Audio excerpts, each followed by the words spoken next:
casi todos somos conocidos. Hoy hablar de Jorge Enríquez es hablar de un amigo que es un amigo de la casa y amigo personal, después de mucho tiempo haber estado cruzado, 30 años casi, cruzados en la vida política de esta ciudad. Hoy le voy a dar todo esto un carácter más íntimo, más de estar con un amigo que va a compartir con nosotros algunas ideas, fundamentalmente. Y antes de eso, justamente estaba comentándole que ayer tuve la oportunidad de verlo en un programa de televisión, IP Noticias, en el cual después quizás se anima a darnos alguna anécdota más. Estaba lleno de jóvenes que estaban haciendo política, justo al lado de un dinosaurio de la política. O sea, el dinosaurio...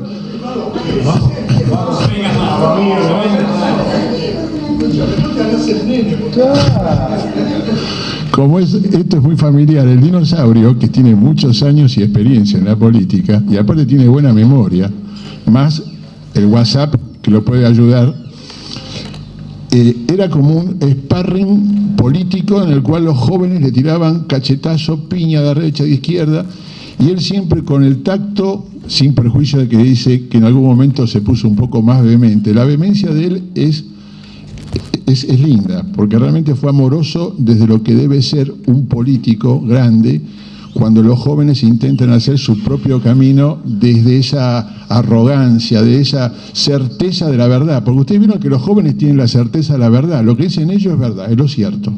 Y los que son grandes y tuvieron tanta experiencia en política y vivencias, con frustraciones y alegrías, es como terminan devaluados en cuanto que no es su verdad, o si no es su verdad de ayer, no la de hoy, que es la vigente.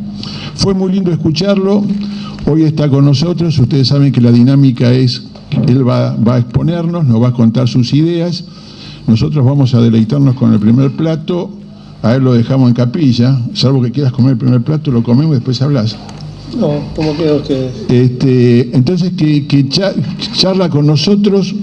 Y después cuando él termina, bueno, vamos a dar la oportunidad de que por lo menos pruebe un bocado y pasamos a las preguntas. Lo interesante de las preguntas es aprovechar al máximo el tiempo en el sentido de hacer la pregunta, no desarrollar el tema antes, la idea, para después caer en la pregunta. Si es factible, eso no quiere decir que uno no pueda decir 2 palabras de lo que está pensando, pero sí ser concreto para dar la oportunidad a todos y de última dar una segunda y tercera vuelta. Así que bueno, Jorge, bienvenido y te paso el micrófono. Muchísimas gracias. Prefiero hablar parado, es una deformación que tengo. Antes que nada quiero hacer una referencia a lo que dijo recién mi querido amigo Eduardo. Por un lado, los desencuentros que hemos tenido en política no han sido tantos porque siempre hemos tenido el faro luminoso del respeto a las instituciones del Estado de Derecho y de los principios republicanos, obviamente con las diferencias que uno puede llegar a tener. En segundo lugar, el programa de ayer, algunos amigos me dijeron por qué había ido, porque es un programa en donde los periodistas son hostiles, es un programa de IP. IP responde a Juan Manuel Olmos, pese a que es uno de los pocos peronistas con los cuales he tenido por lo menos una relación cuanto menos cordial, y el dirigente del sindicato de encargados de edificios de propiedad horizontal, Víctor Santamaría. Obviamente cuando uno va ahí, sabe a lo que se va a enfrentar. O sea, es como cuando iba a C5N. Pero estos son desafíos que uno tiene que asumir, porque si no, ¿qué ocurre? Nos van a seguir ganando como ya nos ganaron la batalla cultural. Tenemos que dar ese debate en esos mismos medios y no tenerle miedo, no ir a los medios que son amigables, no ir a los medios donde sabemos que se pone pauta de uno o de otro sector, sino ir a todos, pero preferentemente a estos. Ayer eran 6, no sé, 7. La conductora es Agustina Canfer, que fue la exmujer de Amado Vudú. Imagínense si estuvo casada con Amado Vudú, hay que tener estómago, ¿no? No lo juzgo en su aspecto físico ni nada, por Dios, simplemente en esa relación tan sinuosa que ha tenido con la verdad, y esa relación tan sinuosa que lo llevó a estar desde la UCD, un partido extremadamente liberal, a terminar abrazado con los piqueteros y con la foto y la estrella de Che Guevara en su despacho. Pero ¿qué luego ocurre? Estos jóvenes muchas veces con cierta arrogancia no se informan. Entonces les molestó mucho que yo les dijera, discúlpenme chicos, pues son chicos en relación a mí, yo tengo 75 años, no soy una criatura. Infórmense, lean, no escuchen el cliché. El piquetero me viene a decir que la culpa, un chico joven, la culpa es de la embajada. Le digo, ¿sabes cuándo escuché la primera embajada? En Nacional Buenos Aires, en segundo año, en tercer año. Esa fue la primera vez que escuché lo de la embajada, que la culpa de todo nuestro mal tiene embajada. Ignoran que el Fondo Monetario Internacional, en el cual tiene preeminencia Estados Unidos, hay otros países, entre ellos el nuestro, y que también China tiene un papel preponderante, por eso le hemos ido a pedir casi de rodillas que nos dé una mano. Dicho esto, también hubo un momento en que me dijeron que por qué a los 75 años no me retiraba de la política, iba a pasear con mis nietos y recorrer Europa. Le digo, mi vida sin la política sería como como si me faltara el oxígeno. O sea, es uno que lo ha abrazado. ¿Cuándo empecé yo con este tema? Bueno, ingresé en el Nacional de Buenos Aires a los 11 años. Imagínense que era muy jovencito, había hecho 2 años libres por esas cosas de la vida.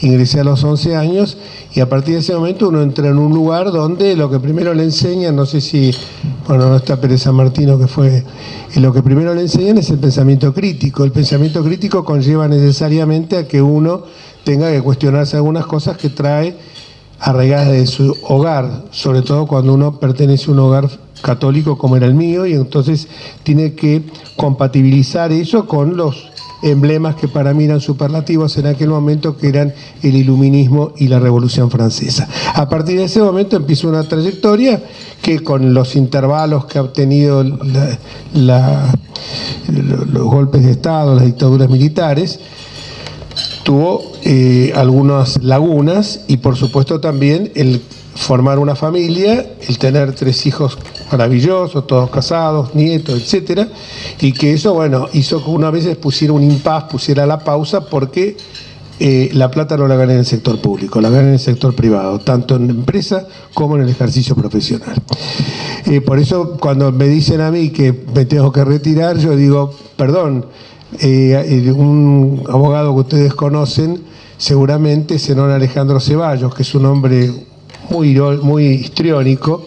Un día me dijo, hablando de la vejez, me dijo, pelos y dientes son accidentes, la estupidez, eso es la vejez.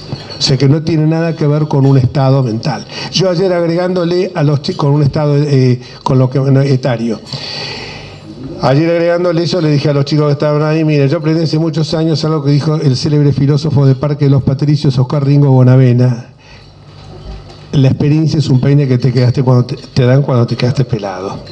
Esa filosofía popular siempre me quedó muy grabada. Volviendo al tema que hoy nos convoca, que son los temas de actualidad, más allá de un brevísimo raconto, me gustaría mucho más enriquecedor escuchar las preguntas de ustedes, porque como dijo recién, yo soy fundamentalmente polemista. Entonces, a lo mejor no me ubica, mi querido Eduardo, decir que soy amable, porque a veces también soy bastante vehemente y en algunos casos hasta incurro en algunos excesos verbales que no son muy convenientes. Aunque en estos tiempos se ha relajado tanto, ahí tenemos por acá un periodista de primerísimo nivel como Jorgito Ruilión, que debe muchas veces ver con espanto cuando algunos periodistas no solo hablan mal porque emplean pésimamente los tiempos verbales, sino porque también tienen faltas de ortografía, y lo que es peor, cuando no encuentran la palabra adecuada, recurren a algún tipo de palabra grotesca o soez. Dicho esto, en este año estamos cumpliendo 40 años de democracia. Está creo que uno de los, yo diría, filósofos más importantes y un padre que es de la democracia, o que por lo menos, si no fue un padre, fue un aliado fundamental, que es el doctor Emilio Weisman. Que cuando uno evoca en aquel momento, necesariamente tenemos que decir qué pasó en estos 40 años. En estos 40 años pasaron muchísimas cosas. Primero, la supresión del partido militar como partido de poder, como fuerza de poder. como un factor más de poder en la Argentina. Eso parece muy importante, pero yo le agregaría a esto la posibilidad que Raúl Ricardo Alfonsín hizo reconciliar a la ética con la política. Lamentablemente el kirchnerismo vino después, primero el menemismo. Esto no es hacer gorilismo, sino simplemente describir situaciones. El peronismo, algo que no se ofendan, pero yo una vez por año voy a algunas universidades europeas, Barcelona, Madrid, Roma, y más allá de que uno habla de temas penales o de temas constitucionales, de repente le preguntan profesores muy destacados de allá qué es el peronismo. Con un amigo con el que vamos siempre, Ricardo Bulleri, cuando nos hacen esa pregunta, decimos, bueno, ¿cuánto tiempo tienen para que expongamos? Porque no va a ser sencillo. Primero es difícil comprender a los argentinos y en segundo lugar comprender lo que es el peronismo. Este creo que es el gran mérito que ha tenido Raúl Alfonsín, que hizo un gobierno que obviamente estuvo signado porque enfrente tenía no 14 toneladas de piedra, pero tuvo 13 paros generales, y esto no es para excusarlo, sino simplemente y un contexto internacional desfavorable, sino simplemente para marcar situaciones que se produjeron. Porque claro, gobernar cuando tenés todas las cámaras, tanto de diputados como senadores, con mayoría propia, un sindicalismo absolutamente comprado Senado y un capitalismo prebendario, es muy fácil. Cuando venís con el propósito de generar un giro copernicano, como intentó Raúl Alfonsín en su momento, se te complica la cosa. Luego vinieron los gobiernos, el gobierno de Menem. El gobierno de Menem, evidentemente, bueno, fue un fraude total porque terminó bajo ese falso tema de un liberalismo ultramontano, vendiendo todos nuestros activos, de los cuales fueron también partícipe el matrimonio Kirchner, porque esta experiencia tan mutante, tan camaleónica que tiene el peronismo, que ahora puede ser liberal, ahora puede ser chavista, madurista, pro-cubano, guevarista, es lo que nos ha ido deteriorando a la Argentina. Luego viene el gobierno de Fernando de la Rúa. Fernando de la Rúa comete un error tremendo que se le haber dicho hoy con años vista, y yo militando activamente en el partido, en la Unión Cívica Radical, partido del cual me enorgullezco de haber pertenecido en una época y de haberme ido justamente cuando el radicalismo, vía los Moró, los Gustavo López, los Miguel Pese de la vida, abandonaron las banderas de la UCR. En ese momento, Fernando de la Rúa se hizo la unión con el Frente Grande. Unión del Frente Grande, que una de las, para mí, la Argentina viviente más admirable, que es Graciela Fernández Benjide, al poco tiempo me dijo, ¿sabés lo que ocurre? Estos chicos estaban acostumbrados a gobernar desde las alfombras y de los sillones. Entonces yo le decía al Chacho Álvarez, a vos la gente te va a insultar cuando vayas por la calle, porque al gobernante no está para ir recogiendo flores porque está haciendo algo mal. Si todo el mundo está muy contento con él, quiere decir que no tocó los intereses básicos de una sociedad o los intereses fuertemente corporativos, que es lo que nos han venido dañando a lo largo de nuestros últimos años. Esa lucidez que tiene esta mujer, que es maravillosa, me dijo, él pensaba que gobernar era salir a la calle, y claro, cuando vio que las cosas se complicaban con unas hojas 100 y pico, ya no le gustó. Porque además es bueno decirlo, si Fernando de la Rúa, un gobierno que a mi juicio ha sido un gobierno que mostró decencia política, mostró respeto por el Estado de Derecho, y alguna cosa que se le puede achacar es Heidi al lado de lo que vino después, de este huracán de corrupción.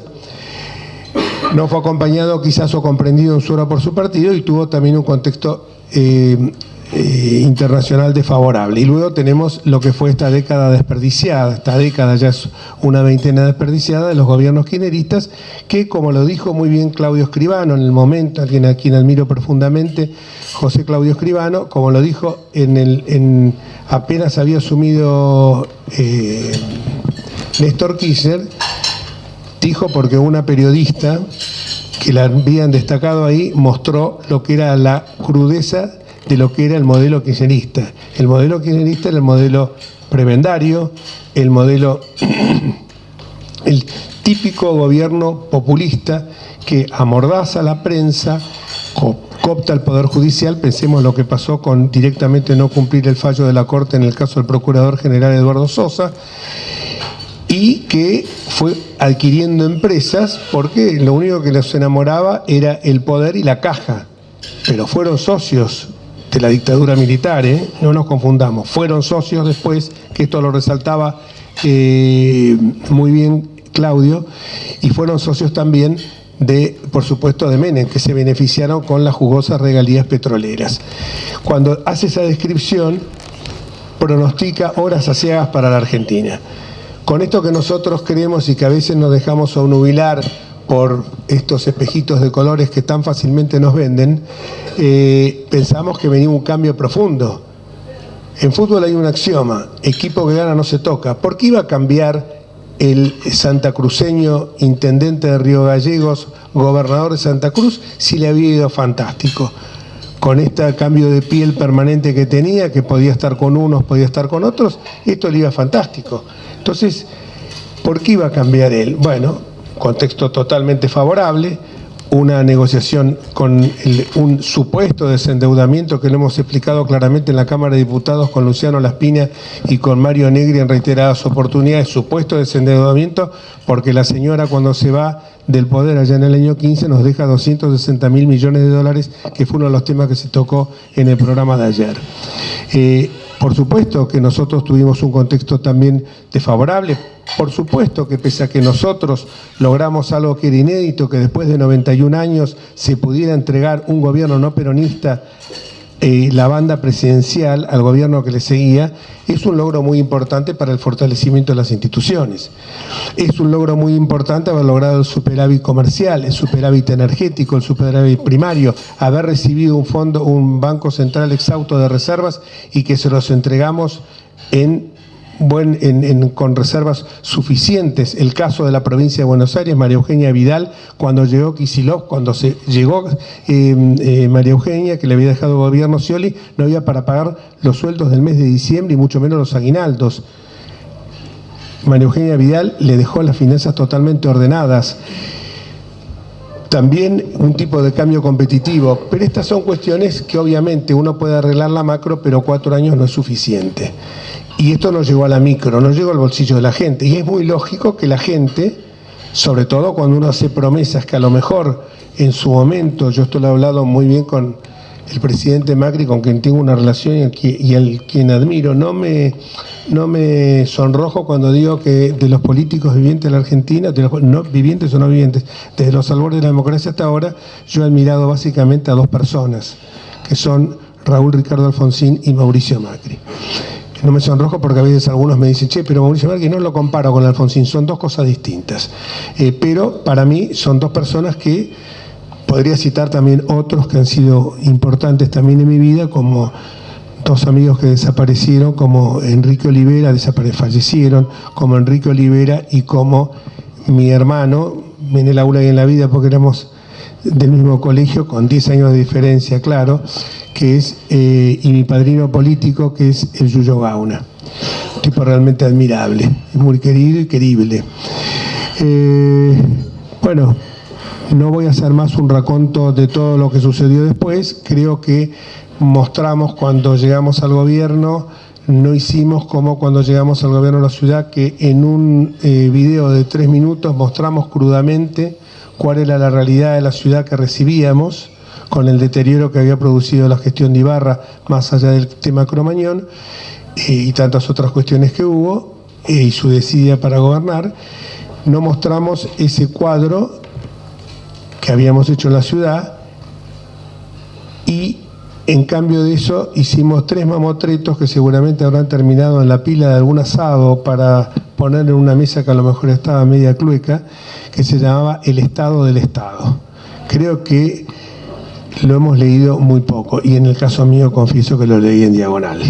Era muy árido, lleno de cifras, y la verdad que cuando nosotros nos propusimos el tema de pobreza cero, teníamos que haber dicho que era una aspiración, porque el mismo Mauricio Macri, que en la ciudad de Buenos Aires, en lugar de mostrar una botellita como hizo algún secretario de Obras Públicas, que la sacaba de cuando se inundaba la zona del Bajo Belgrano, dijo vamos a tardar 2 años en resolver este tema porque evidentemente una obra hídrica no es soplar y hacer botellas.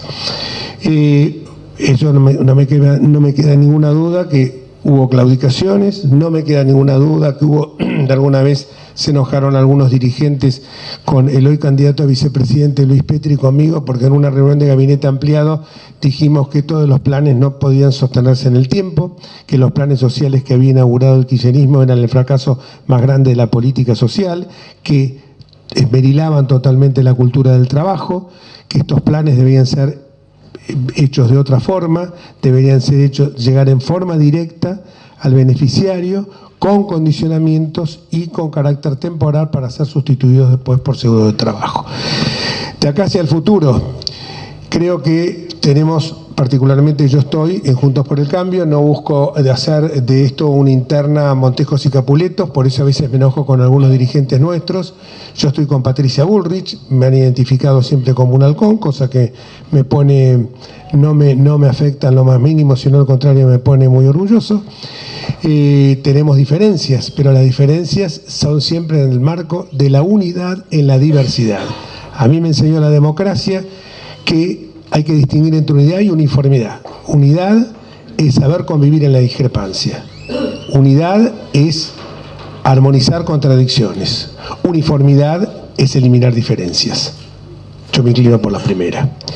Entonces, en este sentido me parece fundamental de que más allá que podamos tener divergencias y que las hagamos públicas, o sea, que no sea entre 4 paredes, porque es cierto, yo provengo de un partido donde en algún momento discutí con Jesús Rodríguez, que creo que es uno de los políticos más inteligentes que hoy existen en la Argentina, no dicho por mí, lo ha dicho Santiago Kovadlov. Yo simplemente adhiero a algo que dijo ese fenómeno de la filosofía contemporánea argentina que es Santiago. Y me acuerdo que en una campaña yo la finqué en una interna con que era el ministro de la hiperinflación. Ganó Jesús Rodríguez, perdí yo al día siguiente, tenía que estar repartiendo la boleta de Jesús Rodríguez y soportando que la gente me dijera, usted me pide que vote por aquel que usted me dijo hace 2 meses que era el ministro de la hiperinflación. Ahí entendí realmente la sangría que podían significar las internas partidarias cuando son salvajes. Creo que hay un límite que no puede ser pasado, que es el del agravio. El agravio que a lo mejor algunos lo hacen, y no voy a hacer nombres propios, en forma civilina, en forma florentina, por debajo de la mesa, y otros a lo mejor lo hacen porque son auténticos o lo hacen porque son auténticas, para que queden claro de qué estoy hablando, que lo hacen porque les sale de adentro y lo hacen en público. Creo que hay que bajar en esto los decibeles, no hay que bajar un cambio. Tenemos que subir los cambios si queremos que el cambio sea auténtico, porque si el cambio no es auténtico, vamos a hacer simplemente el mantenimiento del statu quo que hasta ahora ha venido reinando en la Argentina. Hace poco yo le comentaba a Patricia Bullrich un hecho que para mí es sintomático y que revela lo que es, a la luz de lo que pasó con Schiaretti, Luis Juez y Rodrigo de Loredo en Córdoba, que fue una afrenta muy grave, porque en plena campaña electoral nos ponemos a coquetear con alguien que sabemos que nos torpedeó leyes en el Congreso. Lo viví yo, era miembro de esa Cámara. Entonces me parece que estos acuerdos no se pueden hacer como acuerdos de cúpula a espaldas de la sociedad, sino que los acuerdos se tienen que gestar en el órgano base de la democracia, que es el Congreso. Ahí es donde tenemos que hacer los acuerdos, y no sobre bases que no nos desperfilen. Mire, yo les quiero contar esta anécdota que hoy está en boga en todos lados, no la anécdota, sino el tema, que es el tema de la ley de alquileres. Siendo yo diputado, en las postrimerías del gobierno de Mauricio Macri, un genio, el secretario de Vivienda, viene con un proyecto de ley que otro diputado inefable, que después no sé dónde andará, Lipovetsky, lo acepta y me dice, no, esto viene de Casa de Gobierno, no lo pueden tocar. Un grupo de diputados, Fernando Iglesias, Waldo Wolf, Pablo Torello, 3 o 4 que somos bastante, éramos y somos a la hora de la Madrid, bastante díscolos, analizamos la ley y dijimos, esto es un disparate. Tenemos una ley que es perfecta, la 23091, sancionada durante el gobierno de Raúl Ricardo Alfonsín, que se ha mantenido durante 20 años. Una ley que la reprodujimos con Luciano Laspina, antes de terminar yo mi mandato, que yo tomé los aspectos, principio de autonomía de la voluntad de las partes, todos los mecanismos de las cláusulas indemnizatorias, y le dije, Luciano, ayúdame a redactar el otro capítulo que contenía la ley de Alfonsín, que era el capítulo inherente a las desgravaciones y los beneficios impositivos que se le daba a la gente para compra de materiales, para adquisición o remodelación de viviendas destinadas a casa habitación, que durante un plazo las tenían que tener indisponibles con ese destino. Esa ley funcionó perfecta. Yo soy propietario y he alquilado algunas propiedades, obviamente en el caso mío distinto porque están dedicadas a comercio e industria.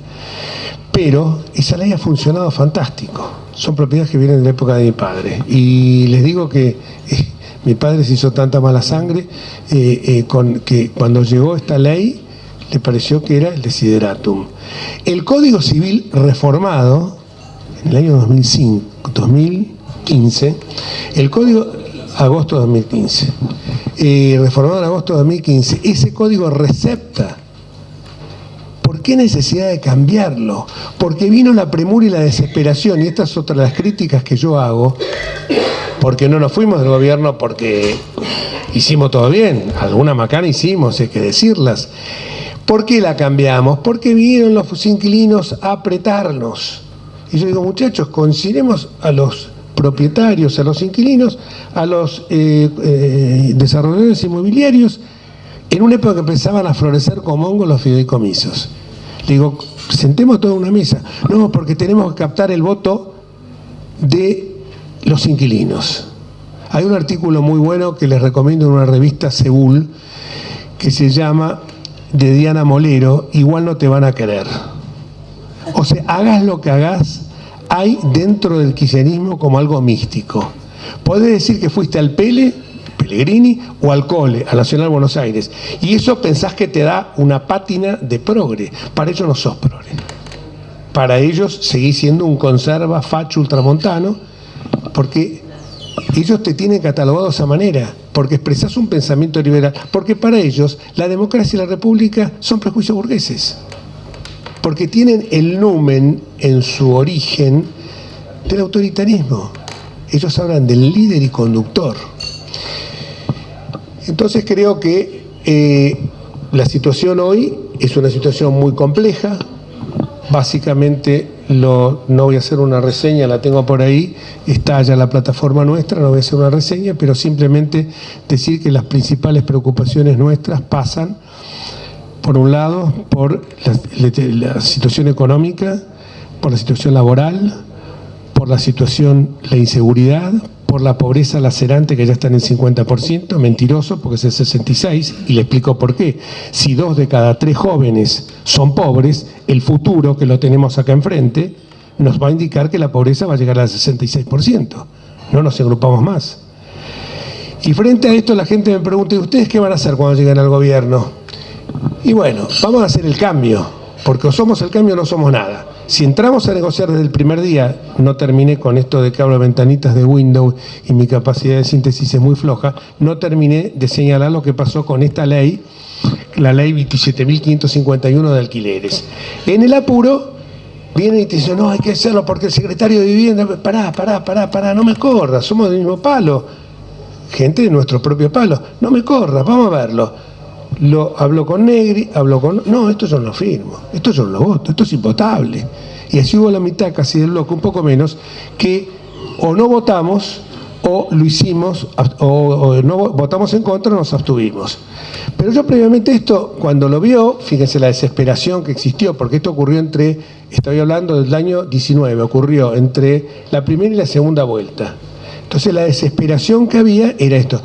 Macri estaba recorriendo en esa genial marcha federal que le permitió que tuviéramos 9 puntos más, y muchos diputados que entraban ahí, que despotricaban contra el gobierno, le decían, muchachos, gracias a esa marcha federal, hoy no tenemos acá en la puerta la reforma constitucional, porque cauterizó la posibilidad de no tener los legisladores suficientes como para hacerlo. Entonces, ¿qué fue lo que ocurrió? Lo voy a llamar a Macri. Cuando lo llama Macri, Me dice, ¿quién dijo este disparate? Ah, tu secretario de Vivienda, y ya se votó. Bueno, se había votado en diputados. Al año siguiente pasó al Senado, en el 2020. Cuando pasa al Senado, mayoría peronista, la sacaron en este festival. Entonces, ¿qué es lo que ocurre? Esa es la demostración más clave de hacer estos acuerdos. Cuando me hablan a mí del 70%, el 70% termina siendo simplemente autoritarismo, porque los acuerdos hay que hacerlos sobre bases sustanciales, no buscar la uniformidad del pensamiento, porque nosotros a partir del momento que votamos esa ley, aunque yo, no importa, yo la voté en contra, otros se abstuvieron, no importa, saquémoslo de la cancha esto, fue aprobada por nosotros y ahí nos desperfilamos. ¿Por qué tenemos que estar explicando en todos lados cuando yo me pregunto, no, pero mira, acá tengo en el celular que yo no la voté? Pero yo no la voté, es una salvación individual, la mía, la de Torello, la de Julio Saad, no me acuerdo, Iglesias. Es una salvación personal, la ley se votó y se votó con nuestra aprobación, porque en ese momento nosotros claudicamos y entendimos que había que buscar un acuerdo con el oficialismo, entendieron los senadores, porque la podían haber bloqueado. Algunos senadores prefirieron otro camino, porque claro, es siempre simpático actuar con demagogia en una sociedad tan incorporada a la corrupción, tan enraizado el populismo, y bueno, va a buscar el camino facilista. El camino facilista que nosotros a partir del 10 de diciembre queremos terminar, porque entendemos que hay 4 o 5 temas que ya los comentaba recién, la inflación, tenemos que buscar un necesario equilibrio fiscal en las cuentas, me agarro de Perón, todo argentino tiene que consumir lo que produce, por lo menos lo que produce. El equilibrio fiscal no significa despedir gente, echar gente a la calle, sino optimizar los recursos públicos. Tenemos un Ministerio de la Mujer, Género y Diversidad que estaba destinado a combatir los femicidios, entre otras cosas. Está bien, no es un resorte de la justicia, es un resorte de la seguridad, pero ese ministerio le tenía que dar la apoyatura necesaria. Sancionamos una ley Micaela de capacitación en todos los ministerios, en todas las órbitas del Poder Judicial y del Poder Legislativo. Cada repartición tiene su ley Micaela. ¿No podíamos tener un solo organismo que se encargue de esto? El Ministerio de la Mujer, y acá voy en un tema que a mí me aterra, no solamente no impidió los femicidios, sino que los femicidios han aflorado más aún y cada vez más aberrantes.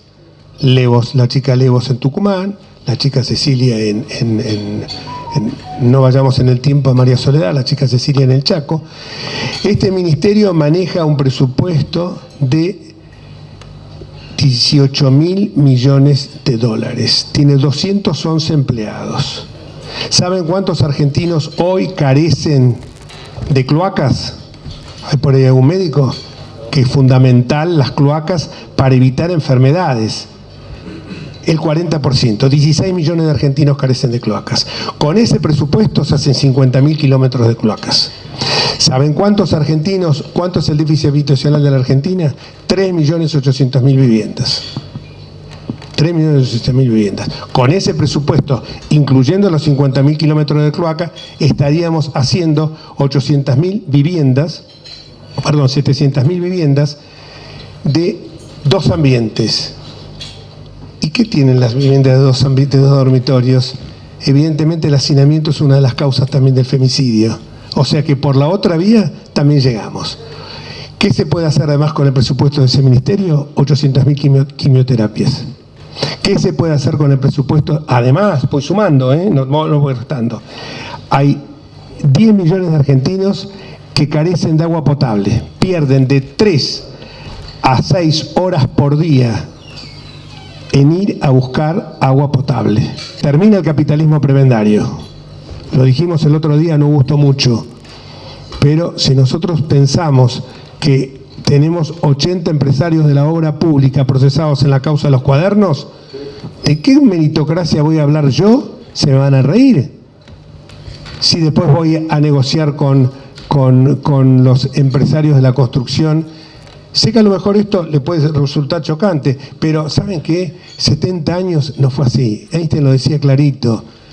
Si siempre haces lo mismo, el resultado va a ser exactamente igual. Si siempre vas a pactar con aquellos tipos con los cuales no podés pactar, con los que te tiraron 14 toneladas de piedra, somos conscientes que no van a venir 14 toneladas, van a venir 14.000 toneladas de piedra.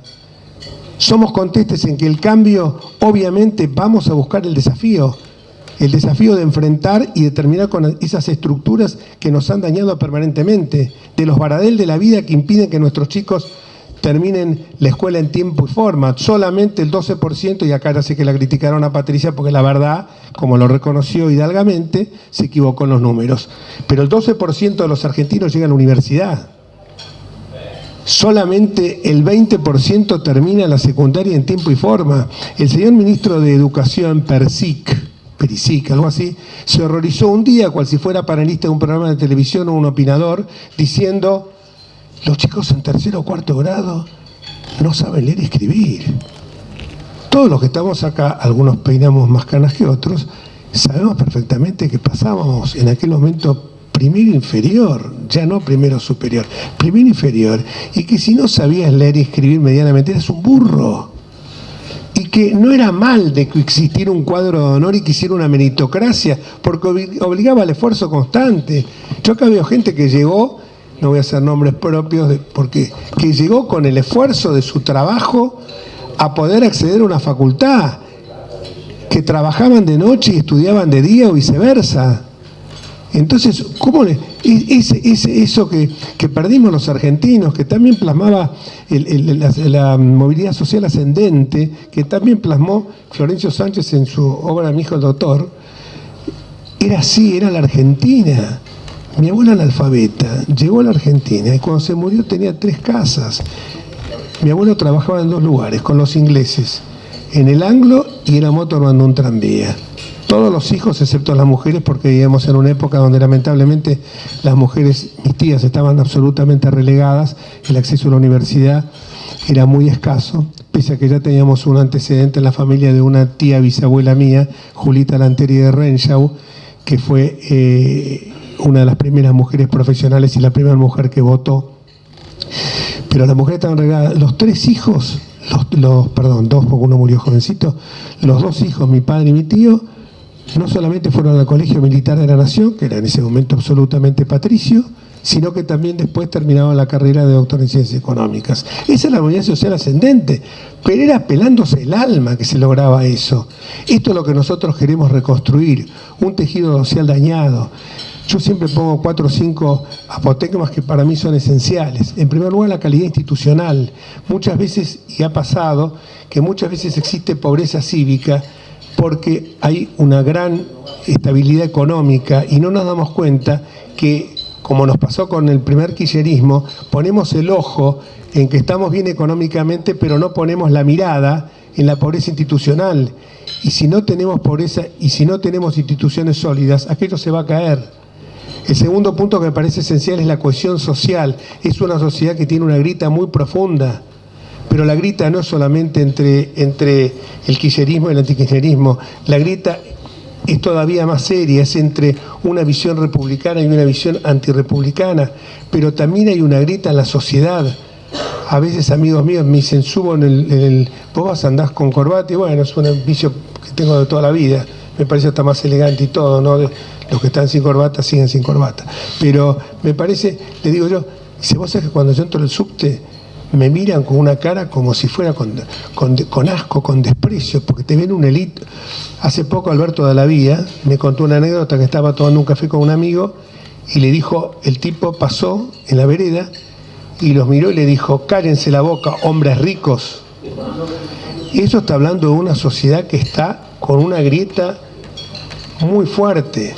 Cohesión social es algo que hay que restaurarlo. ¿Cómo se restaura? Bueno, destinando los recursos que van a otras cuestiones que son absolutamente superfluas, destinando lo que yo dije, cloacas, agua potable, viviendas dignas, educación. No hace falta un talento especial, lo que sacás de un lado lo optimizás en el otro. Tenés 1 millón de ñoquis entre los estados nacional, provincial y municipal. Esto lo sabemos todos lo sabemos. ¿Y dónde está esa plata? Esa plata está en el médico que se le paga un sueldo miserable. Eso que fue al ñoqui no está en la policía que no tiene el equipamiento necesario, que se tiene que comprar su propio chaleco antibalas o su pistola reglamentaria. Está en el maestro, está en el docente, que no me cabe ninguna duda que hay docentes que se esfuerzan y se matan porque quieren ser aparte evaluados, porque sienten vocación. Yo me acuerdo que cuando muchos de nosotros éramos chicos decíamos, era un orgullo ser maestro. Hoy casi lo desprecian. ¿Qué sos, no? Abogado, ingeniero, cosas. El tercer tema, que también me parece fundamental, es el tema de tener una competitividad económica, que se termine con este festival de dólares, que haya un cepo, que no haya más un cepo, que haya un tipo de cambio unificado, que se logre algo que hace muchos años señaló el único argentino que estuvo a punto de ser premio Nobel de Economía, Julio Hipólito Olivera, que dijo: la incertidumbre antes que cualquier otra medida, otra acción, es lo más grave para el progreso de un país, porque genera incertidumbre. Hoy no hay incertidumbre, tenemos que buscarle la certidumbre y la confianza, y esto también nos va a generar ser competitivos económicamente, integrarnos al mundo, no seguir pasando los papelones que pasamos en todos los foros, donde a Putin le decimos una cosa y al día siguiente con Biden le decimos lo contrario, y pasa el papelón de que ahora defendemos las dictaduras bolivarianas. ¿No saben que hay internet? Yo la verdad les digo que el mundo está interconectado. Bueno, no me extraña porque Duhalde confesó, siendo presidente de la República, en el primer viaje que hizo al exterior, no sabía que Europa estaba tan avanzado, y llegó a presidente de la República. O sea, nos falta formación en nuestros dirigentes. Y el otro punto que me parece fundamental: cohesión social, calidad institucional, competitividad económica, integración al mundo. Y el otro punto que me parece fundamental es la ejemplaridad dirigencial. Esto lo hablamos siempre con Patricia. El primer tipo que se lleva un tenedor, le cortamos la mano, figuradamente. Porque tenés que mostrar, porque si a la gente le vas a pedir sacrificio, tenemos que darle ese primer sacrificio a la clase política, la ejemplaridad dirigencial.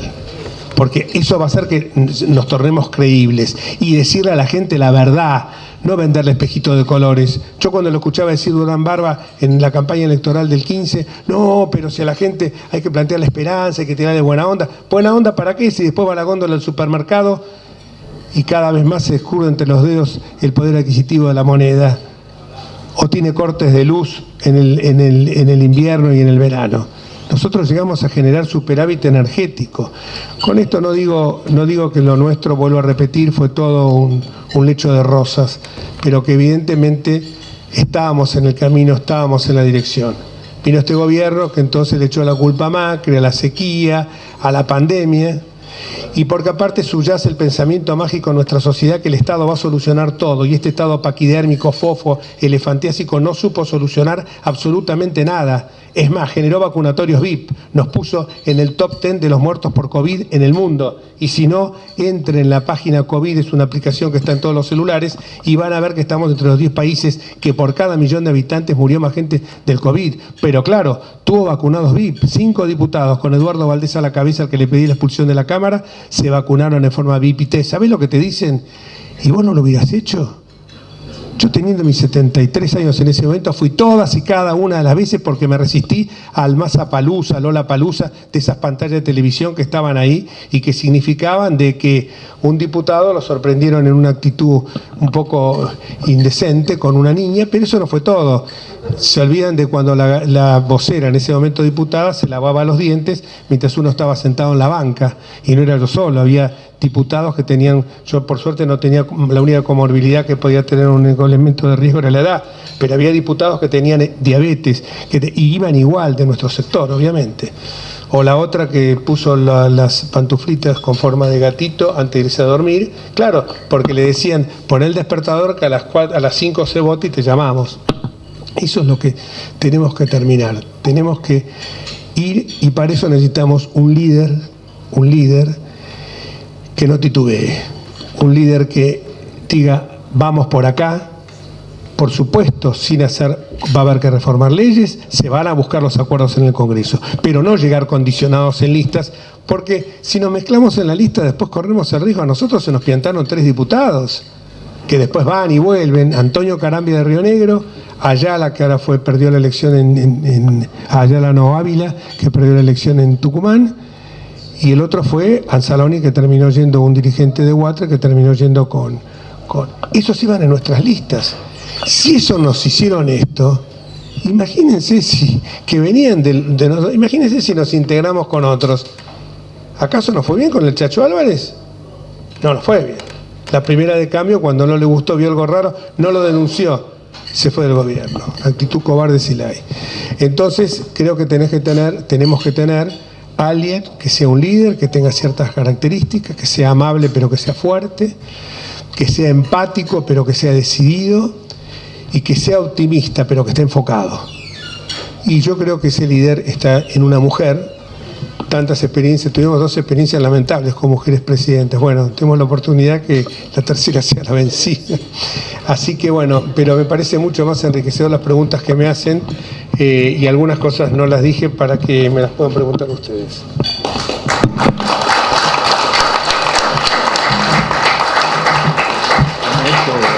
A Jorge lo conozco en el gobierno, que era secretario de gobierno, ¿no? En el 1999 en la ciudad de Buenos Aires.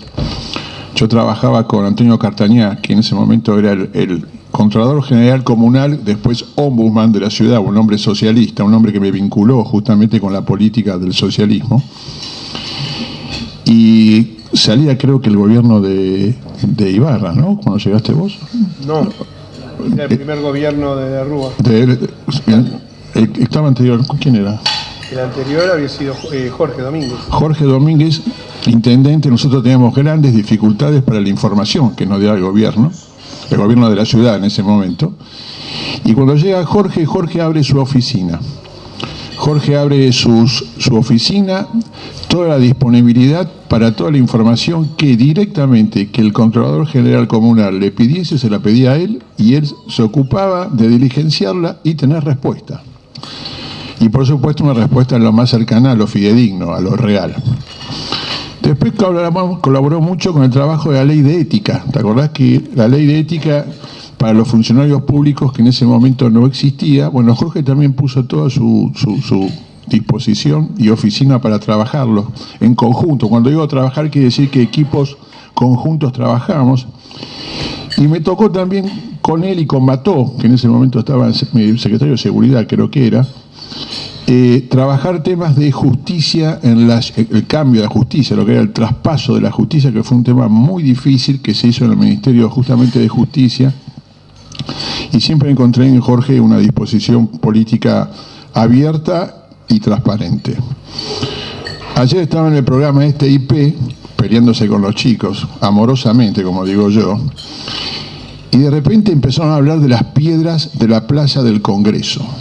Entonces nuestro amigo Jorge dice, fueron 30 toneladas de piedra, con una seguridad espantosa. ¿Cuánto? 14. Pero una seguridad espantosa. Entonces le preguntan, ¿qué? ¿Usted la contó? No. Y dio una clase de matemáticas. Si yo tuve que utilizar tantos camiones que tienen tanta tara, tengo tantas toneladas. Entonces, aparte de ser político, es docente en matemática también, ¿no? O sea, tuvieron realmente su nombre completo desde todo punto de vista, que también es docente y da clases de matemática. Ojalá. Así que Jorge realmente es todo un personaje que ustedes vieron que no lo quisiera escuchar cuando tenga que alegar como diputado, porque nos quedamos toda la noche, porque también habla. Vieron que él también le da tupido, porque tiene tanta información, tantas ganas de contar, que llega un momento en el cual se desborda. Como dice él, abre tantas ventanas que le cuesta llegar al punto.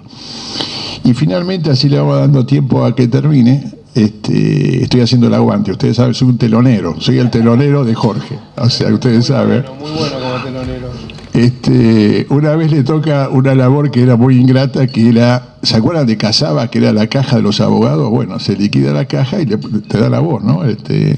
La función de hacer la liquidación, bueno, y también nos cruzamos en ese territorio, y siempre muy eficiente y apurado, pues también tiene esas características, siempre está apurado, ¿no? Va para un lado, tenés que agarrarlo, porque si no lo agarrás, tiene tantas cosas que suma, que llega un momento que te escucha, pero tenés que agarrarlo. Si no lo embocás en el ascensor y le hablás, va a ser difícil después que lo puedas agarrar. Pero bueno, esto es Jorge Enríquez, es un representante de una época de la política de la UCR. Yo compartí también con Yuyo Gauna, que hizo mención, un caballero, un tipo que sabía mucho de lo que quería, y aparte era una época de códigos, cosa que hoy parece que la política se perdió. Hablamos de ética, por nosotros hablamos de código. Un tipo de la calle habla de código, el que da la mano a otro y cree en el otro, y el otro cree en uno. Y una de las cosas que la sociedad ha perdido es la confianza. No hay confianza en las instituciones, no hay confianza en los políticos, no hay confianza en la policía, no hay confianza en la justicia. Entonces, una de las preguntas que hay que hacerse es ¿cómo se vislumbra esta futura gobernabilidad con un Congreso fragmentado? Porque va a estar fragmentado de acuerdo a los números electorales, que se suma la falta de confianza de una sociedad hacia todos estos estamentos que les acabo de mencionar. Jorge, te la dejo como la primera pregunta y después pasamos acá a los concurrentes. Sí. Antes que nada debo decir que el hecho que le suministrara toda la información a Antonio Cartañá, aparte que era mi imperativo como funcionario hacerlo, siempre tuve un enorme respeto por Antonio, más allá de las diferencias políticas que pudiéramos tener, por dos motivos. Uno, porque también pertenece al colegio, y lo otro es porque estoy casado con una escribana hace 50 años, tengo hijos escribanos, hermana escribana, suegra fallecida escribana. Entonces Cartañá, siendo escribano, si yo le llegaba a decir, a suministrar una información, seguramente se iba a quejar con todo mi clan. El tema de las piedras fue muy gracioso, porque claro, me agarra un chico llegando al Congreso, de C5N, y me dice, me pregunta Lautaro, uno muy conocido, Lauti, le dicen, un bigote, muy, muy prepotente, pero conmigo uno trata de ser suave en el trato y firme en el propósito, ¿no? Entonces me dice las 14 toneladas de piedra. Sí, bueno, porque es muy fácil, la pesamos y listo. Y después me quedé pensando y dije yo, llamo al gobierno de la ciudad y digo, che, escuchame una cosa, estamos repitiendo como un karma estos 14, a ver, cuéntenme. Entonces sí me cuentan lo de la tara y la cosa. Entonces yo, al día siguiente, le digo a este chico, estaba de vuelta, había sesiones maratónicas en el Congreso en ese momento, prepandemia, me dice, las 14 toneladas de piedra, esto, saca de vuelta el tema. Y dice, no, usted el otro día me dijo porque las pesó, porque me dijo, no, hice un cálculo y ahí fue que le dije lo de la tara, porque lo había estudiado, porque además, viste, repetir como loro las cosas, cuando te preguntan, ¿y cómo sabes esto? Vuelvo a lo que me enseñaron en el colegio, el famoso pensamiento crítico, yo digo, o el pensamiento empírico, como uno lo quiera denominar. Tu pregunta era sobre gobernabilidad, la fragmentación, la cantidad de diputados y senadores que va a haber. Primero, no creo que haya tanta cantidad de diputados y senadores, porque ellos en realidad tienen que reponer muchos más diputados, porque ellos renuevan más bancas que nosotros, porque están renovando las bancas del 19, donde ellos hicieron una muy buena elección, o sea que tienen mayor cantidad de bancas que se van a renovar ahora, y que nosotros, haciendo una elección como pensamos que va a suceder, creo que vamos a revertir. Pensemos que estamos a 2 del número, sin contar los aliados estos como Alejandra Vigo, Graciela Camaño, el Topo Rodríguez, etcétera. Bueno, ese colectivo, no sé si seguirán ellos o seguirán otros. Alejandra Vigo es la mujer del gobernador Schiaretti. Yo creo que en ese momento se va a revertir, estando a 2 y teniendo ellos que renovar el 19, que fue un muy buen año para ellos, van a perder bancas. Y en el Senado estamos prácticamente a la par con esta digresión que supieron ellos, y que además, si nosotros no cometemos el error del 17, ese es otro error que no computé.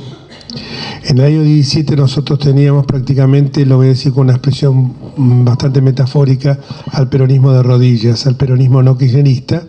Creo que en ese momento hubo una soberbia por parte de el inefable ecuatoriano y algún otro funcionario que le ponía mucho la oreja, y le dijo, no, ya están acabados, listo.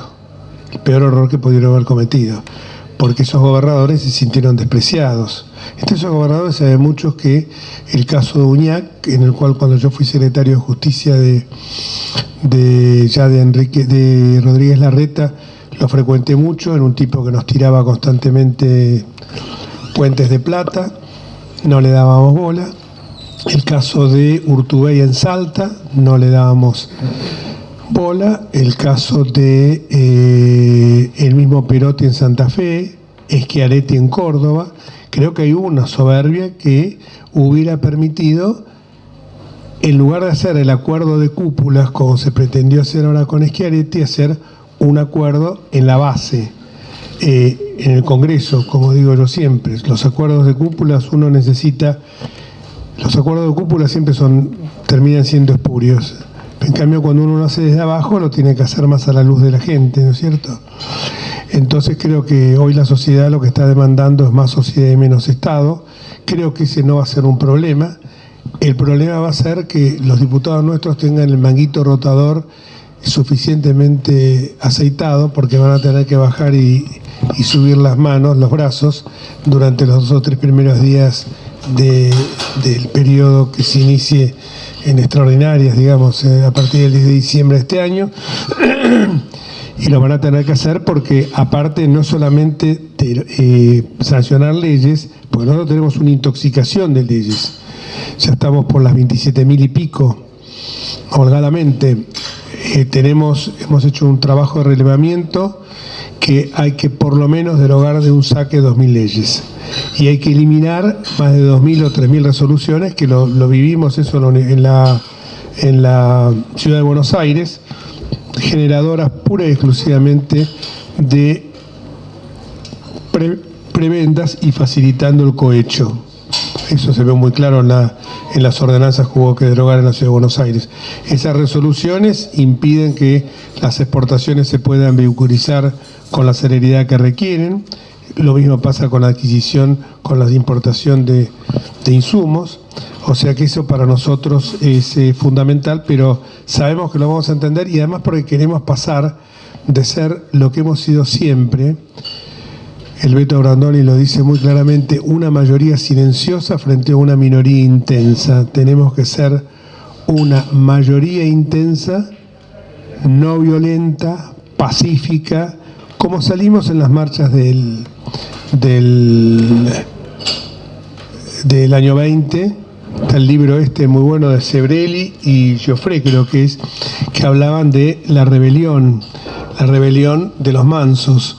Y creo que esto es lo que hay que hacer. O sea, hay que tener como decía Lentugan, no se agota la democracia en el acto electoral, sino que hay que profundizarla día a día. Y creo que en ese sentido hay que tener una mayoría muy activa y no quedarse exclusivamente en su casa cuando hay que salir a defender, como salimos a defender la apertura de las escuelas, salimos a defender la coparticipación que se nos estaba rapiñando para poder paliar la inutilidad del gobernador de la provincia de Buenos Aires. Y por supuesto también, como decimos siempre, nos va a tocar a todos. Esto que dice muy bien, lo estoy hablando con Macri, dice, pero vamos a tener el problema famoso que tenemos todos los argentinos, que con la mía no te metas, la mía no la toques. Toca otras, pero no la mía. O sea, vos decís, sacale todos los privilegios a los del sector izquierdo. De derecho no, porque nos mantenemos. Si tocas esto va a haber un problema serio. Como cuando llegó Mauricio Macri conocía bien, porque había sido del paño, los entretelones de lo que era la obra pública, no trepidó en iniciar procesos que fueran mucho más transparentes. Y bueno, la transparencia de esos procesos sirvieron para que muchos empresarios terminaran, incluso algunos parientes de Macri, terminaran procesados sin que Macri moviera un pelo por ello, porque siempre, como decía Roca, soy amigo de mis amigos, pero más amigo soy de la República. Así lo entendía Macri. Creo que si no aplicamos un saneamiento de estas características no vamos a tener destino. Si pretendemos negociar con los mismos que nos llevaron a esta situación, vamos a hacer pura y exclusivamente gatopardismo, vamos a mantener el statu quo y dentro de 4 años nos vamos a tropezar lo mismo. Y lo que es más grave, lo escuchaba la autoridad Julia María Sanguinetti, también un prócer latinoamericano, que decía que la gente está perdiendo confianza en la democracia, que la democracia la ve muy marketinera. El marketing son burbujas de jabón, pompas de jabón que estallan en el aire y no tienen ningún contenido. Pero creo que la democracia tiene que servir, como decía Alfonsín, porque para que educar, para comer y para curar.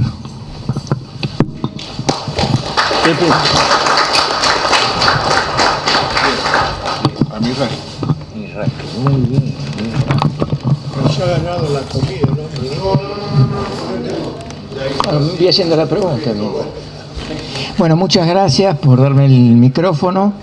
Excelente la exposición de Jorge, así que te felicito, muy esclarecedora.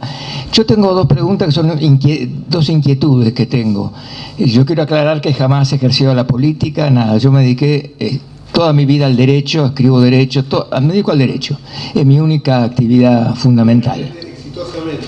No como la santacruceña, sino que en tu caso es exitoso. Sí. Mis libros han ganado premios en la academia. Así que, bueno, yo tengo dos preguntas que me preocupan. La primera, con relación a... Claro, no está ni Patricia ni el otro, ¿cómo se llama? Larreta. Pero no importa. Por un lado, Larreta dice, repite, siempre... nosotros no podemos tomar las medidas con el 51%. Lo que tenemos que hacer es acuerdos. La pregunta es, si vos sabés aclarar un poco, la primera pregunta, ¿con quién más va a hacer el acuerdo para poder tomar las medidas que dice que va a tomar? Realmente no me cierra con quién más va a hablar, qué es lo que va a hacer para tomar las medidas. Esa primera, para ver si yo parto de la base que tiene buena fe, Larreta, no sé, creo que integra el espacio, debe tener buena fe, no sé. Y en el caso de Patricia, y también en el candidato a vicepresidente, le escuché el otro día con Pagni donde dijo había 3 cosas fundamentales, dijo hay muchas más, dijo la salvedad, que dijo seguridad, educación y economía, que son, dijo aclarado que hay un montón de cosas más, ¿no? Entonces, yo tengo esta segunda pregunta es doble. Por un lado, ¿de qué manera va a ser el gobierno? Yo tengo la esperanza de que pueda ganar este sector. ¿Cómo va a ser el gobierno para tomar las medidas? El otro día lo escuché a Petri, creo que dijo, inmediatamente, cuando tenemos la legitimidad, algo así dijo Petri, ahí hay que tomar las medidas. Entonces mi fantasía, bueno, yo vengo del derecho, es cómo va a ser el gobierno. Digo, si manda al Congreso, no hay garantías. Es decir, puede ser que consiga, pero ahí no. Y de repente me puse a pensar yo, una solución posible es al otro día sacar 10, 15, 20 decretos de necesidad de urgencia y empezar a aplicar las medidas y después mandar todo al Congreso. Son fantasías mías, yo nunca ejercí la política. Porque si no, se corre el peligro de que las leyes no salgan en el Congreso. Entonces ahí no veo tampoco la gran diferencia que habría con el caso de Larreta. Y lo último, vinculado a esto, es que tampoco vos lo mencionaste, hay 1000 cosas, que es el tema de la justicia. Bueno, yo vengo de la justicia, yo que sé, el cargo bastantes años de juez de la Cámara de Apelaciones, y viví el tema de la justicia en la época de Macri. Y bueno, quiero decir esto, los anteriores gobiernos, pésimos, ni hablar. Yo voté a Macri, por supuesto, voy a votar, lo digo directamente, voy a votar Juntos por el Cambio y voy a votar a Patricia, pero digo, ¿qué pasó con Macri? No estaba bien informado. La justicia no funcionó bien en la época de él. Para nada. Yo estaba en la Cámara, había como una cosa que se hablaba de la justicia 2020 y los edificios estaban todos rotos, no había ni baños. O sea que tengo que reconocer, sí, porque yo era mi gobierno en definitiva, que se hizo muy poco en la justicia. Y después faltó transparencia, es evidente que faltó transparencia, lo viví en los concursos, en la manera de actuar, bueno, también una persona creo que no es peronista, como Alconada Mon, cuenta, y no creo que sea peronista él, cuenta los dramas que se padeció en la época de Macri. Bueno, esta es la, disculpame, estas dos preguntas, era concretamente, ¿va a haber un plan para mejorar en serio la justicia? Pero en serio, y terminar y que sea una cosa por concurso, esa es la pregunta. ¿O se va a volver a repetir? No digo que fue pésimo, pero fue muy deficiente la justicia en la época de Macri. Nada más, creo yo estaba dentro, por eso...